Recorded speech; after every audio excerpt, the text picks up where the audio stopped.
మీ ఎలాంటి వ్యాపార ప్రకటనలకైనా వెంటనే మా ఛానల్ సంప్రదించండి. వీక్షకులందరికీ నమస్కారం. నవంబర్ మాసమందు మీ రాశి వారికి ఏ విధమైనటువంటి గ్రహస్థితి ఉన్నది? ముఖ్యంగా నవంబర్ మాసము చాలా కీలకమైనటువంటి మాసం.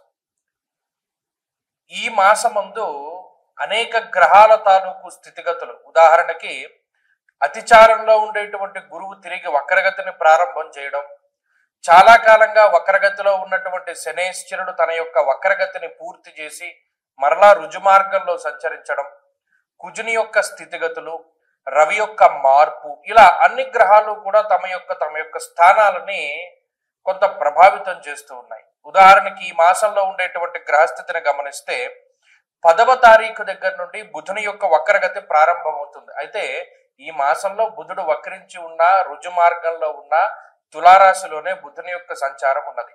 అలాగే రాహుకేతువులు కుంభ సింహరాశులు ఎందే ఉన్నారు, గురువు కర్కాటక రాశి ఎందే ఉన్నారు, శనేశ్వరుడు మీనరాశి ఎందే ఉన్నారు. కాకపోతే శనేశ్వరుడు ఈ మాసంలో 28వ తారీఖు వరకు వక్రగతిలో ఉండి మాసం చివరిలో మాత్రం వక్రత్యాగం చేస్తారు, అంటే వక్రగతిని వదిలిపెట్టేస్తారు.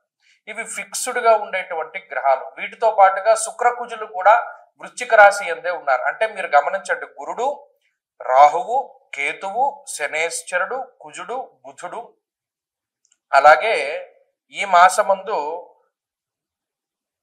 శుక్రుడు కూడా ఆల్మోస్ట్ స్థిరంగానే ఉన్నారు. మిగతా గ్రహాలు అంటే పర్టికులర్ గా రవి గ్రహం యొక్క స్థితిగతులను గనక మనం పరిశీలన చేస్తే 16వ తారీఖు వరకు తులారాశి యందు, 16వ తారీఖు తర్వాత వృశ్చిక రాశి యందు రవి యొక్క సంచారం అనేటువంటిది ఉంటుంది. కాబట్టి ఈ మార్పు ప్రభావితం చెందిస్తూ ఉంటుంది. గురుని యొక్క అతిచారము, శని యొక్క వక్రగతి ముగింపు, ఇవన్నీ కూడా తీవ్రమైనటువంటి ప్రభావాన్ని చూపించబోతూ ఉన్నాయి ఈ నవంబర్ మాసంలో. కాబట్టి ఇటువంటి గ్రహ సంచారాన్ని అనుసరించి మీ రాశి వారికి ఏ విధమైనటువంటి ఫలితాలు కలగబోతూ ఉన్నాయి అనేటువంటి విషయాన్ని చాలా క్లుప్తంగా ఈ వీడియోలో మనం తెలుసుకునేటువంటి ప్రయత్నం చేద్దాం. ధను రాశి వారికి నవంబర్ మాసంలో ఉండేటువంటి గ్రహస్థితి గమనిస్తే, ఈ నవంబర్ మాసం చాలా కీలకమైనటువంటి మాసం. ధను రాశి వారికి మీ పేషెన్సీని టెస్ట్ చేసేటువంటి మాసం.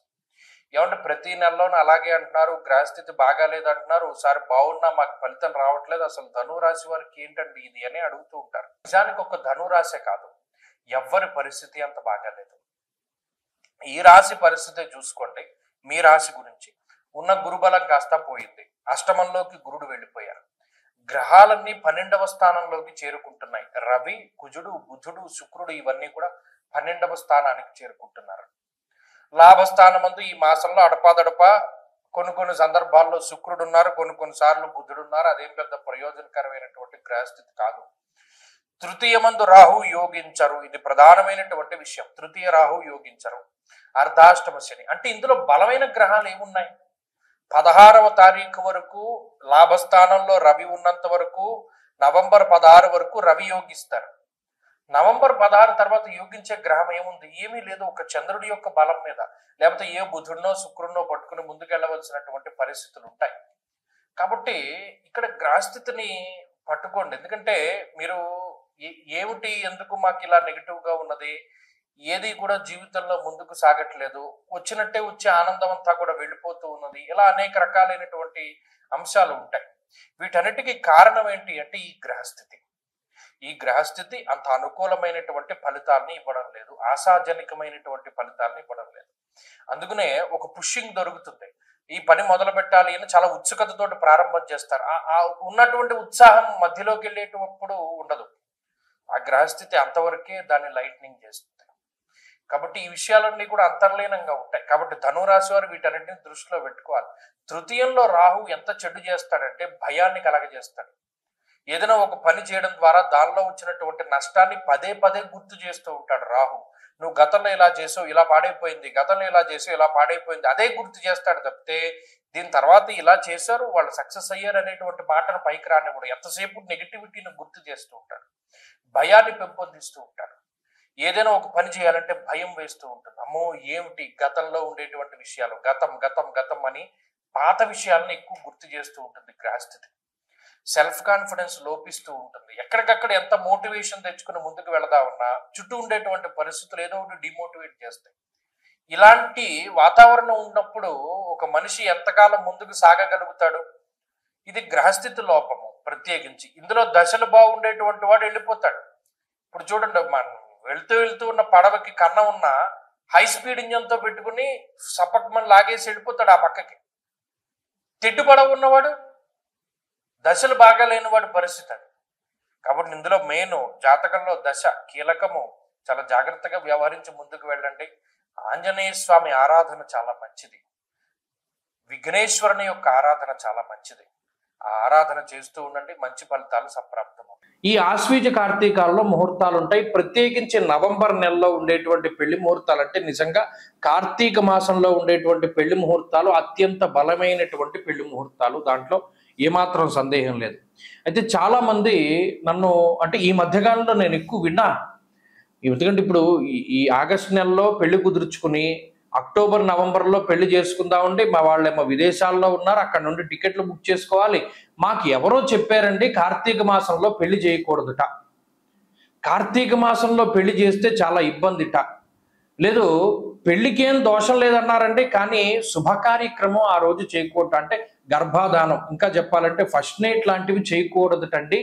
అలా చేస్తే చాలా అరిస్ట్ అంటది. కార్తీక మాసం అంటే శుభ కార్యక్రమాలు అంటే మన పుణ్యమాసం కదా, మనం గుడ్డు తినం లేకపోతేనేమో నాన్ వెజ్ తినం మానేస్తాం. అలాంటిది మరి ఈ ఫస్ట్ నైట్లు అవన్నీ ఎలా చేస్తారండి, గర్భాధానాదులు ఎలా చేస్తారండి, అందుకనే కార్తీక మాసంలో పెళ్లి చేయకూడదని చెప్పారండి అన్న మాటలు నాకు ఈ మధ్యకాలంలో చాలా వినపడ్డాయి. విస్మయానికి గురయ్యాను నేను. ఏమిటిది ఇంత వ్యతిరేకమైన ప్రచారం కనబడుతోంది? ఇంకొక ప్రచారం కూడా కనపడింది. అది ఇంకో వీడియో చేద్దాం అనుకున్నాను కానీ దానికి అంత అవసరం లేదు. ఏమంటే పెద్దవాళ్ళు పైన ఉండాలి, చిన్నవాళ్ళు కింద ఉండాలి తండ్రి ఇంట్లోనూ. మా ఊర్లో అందరూ చెప్పుకుంటున్నారు పెద్దవాళ్ళు పైనే ఉండాలి, చిన్నవాళ్ళు కింద ఉండాలంటే, అలా లేకపోతే అరిష్టం జరుగుతుందిట అని. ఇదేంటమ్మా ఇలాంటి వింతపోకళ్ళు ఎక్కడి నుండి వస్తున్నాయి? మీకు ఒక చిన్న సూక్ష్మం చెప్తాను వినండి. ఇప్పుడు పెద్దవాళ్ళ భుజాల మీదకి ఎక్కి పిల్లలు ఆడుకుంటారు, అవునా కదా అని అడిగాను. అవునండి, పెద్దవాళ్ళ భుజాల మీద ఎక్కి చిన్నపిల్లలు ఆడుకుంటారు. అంటే అప్పుడు పెద్దవాళ్ళు ఎక్కడున్నారు? కింద ఉన్నారు. పిల్లలు ఎక్కడున్నారు? పైన ఉన్నారు. అంటే పెద్దవాళ్ళు కింద ఉండాలి, చిన్నవాళ్ళు పైన ఉండాలి. అంటే గ్రౌండ్ ఫ్లోర్లో తండ్రి గారు, పై ఫ్లోర్లో అన్నగారు, పై ఫ్లోర్లో తమ్ముడు, ఆ పై ఫ్లోర్లో అందరికన్నా చిన్న తమ్ముడు, అలా ఉండొచ్చు. ఇంకొక రకంగా అసలు ఈ శాస్త్రం ఎందుకు పెట్టారండి అంటే పెద్దవాళ్ళు వయసులో పెద్దవాళ్ళు కాబట్టి మెట్లు ఎక్కి అన్ని ఫ్లోర్లు పైకి ఎక్కలేరు కాబట్టి వారు కిందే ఉంటారు. వచ్చిన వాళ్ళ గురించి వాళ్ళు ఆరా తీస్తూ ఉంటారు. పెద్దవాళ్ళు కాబట్టి అన్ని విషయాలు తెలుస్తాయని వాళ్ళని కింద పెట్టారు. చిన్నవాళ్ళు పైకెక్కగలరు, శరీరం సహకరిస్తుంది కాబట్టి పైన ఉండాలి అన్నది కూడా వాస్తులో మర్మం. దీన్ని మార్చేసి పెద్దవాళ్ళు పైన ఉండాలి, చిన్నవాళ్ళు కింద ఉండాలని మొదలుపెట్టారు. ఇది నేను ఆశ్చర్యపోయినటువంటి విషయం. ఇంకొకటి, ఈ కార్తీక మాసంలో పెళ్లి చేయకూడదటండి, పెళ్లి చేసినా కూడా ఈ శుభకార్యం చేయకూడదటండి అని మొదలుపెట్టారు. ఎవడు ప్రచారం చేస్తున్నాడు ఇవన్నీను? తప్పు కదా. ఇప్పుడు ఒక విషయం చెప్తాను, గుర్తుపెట్టుకోండి. కార్తీక మాసము అన్నది నా కార్తీక సమో మాస, అసలు దాంతో సమానమైనటువంటి మాసం లేదు. దేనికి? దానం చేయడానికి. కన్యాదానంలో ఒక సంకల్పం చెప్తారు. దశా పూర్వేషాం దశా పరేషాం మద్వంశానాం మాతృవంశానాం పితృ నరకాతుత్తీర్య శాశ్వత స్వర్గలోక ప్రాప్త్యర్థం కన్యాదానం అహంకరిష్యే అని చెప్పి ఆ కన్యాదాత సంకల్పం చెప్తాడు. అంటే ఏంటి? ఇటు దశాపూర్వేశాం దశాపరేషాం అంటే 10 తరాల ముందు 10 తరాల తర్వాత ఉన్నటువంటి వాళ్ళు ధరించిపోవడానికి ఈ కన్యాదానం చేస్తున్నాను నేను. సాలంకృత సహిరణ్యోదక కన్యాదానం అహంకరిష్యే, అలంకారం చేసి కన్యాం కనక సంపన్నాం కనకాభరణేర్యుతాం అంటే అంత కనకాభరణాలతో కూడా అలంకారం చేసి దానం చేస్తున్నాను అంటే ఎంత తరించిపోతారు. ఒక బంగారం దానం చేయడమే చాలా కష్టం ఈ రోజుల్లో. అలాంటిది అన్ని కాసుల బంగారము, అంతకన్నా విలువైనటువంటి అమ్మాయిని దానం చేస్తే కలియుగంలో, అందులోనూ కార్తీక మాసంలో ఈ 21 తరాల వాళ్ళు ఎంత తరించిపోతారు. ఈ విషయాన్ని మానేసి కన్యాదానం చేయకూడదు లేదా పెళ్లి చేయకూడదు అనేటువంటి ధోరణి రావడం అనేటువంటిది చాలా పొరపాటు. కాబట్టి అది తప్పు. పెద్దవాళ్ళు పైన ఉండాలి అన్నది తప్పు. ఈ రెండిటిని కూడా మార్చుకోండి. పెద్దవాళ్ళు కింద ఉండాలి, చిన్నవాళ్ళు పైన ఉండాలి. కన్యాదానం చేస్తే కార్తీకంలో చేస్తే 21 తరాల వాళ్ళు తరించిపోతారు. కాబట్టి కార్తీక మాసంలో నిరభ్యంతరంగా వివాహాదులు చేసుకోవచ్చును. దానికి ధర్మపరమైనటువంటి కామానికి ఏ విధమైనటువంటి లోపము లేదు, ఏ విధమైనటువంటి దోషము ఉండదు. ఎందుకంటే సృష్టి కార్యం జరగాలి, అది ధర్మబద్ధంగా జరిగితే అసలు బ్రహ్మగారు ఉన్నదే అందుకు, సృష్టి చేయమనే మానవులను సృష్టించాడు. కాబట్టి చక్కగా వివాహాదులు అవి చేసుకోవచ్చును, ఏ విధమైనటువంటి లోపము లేదు. స్వస్తి.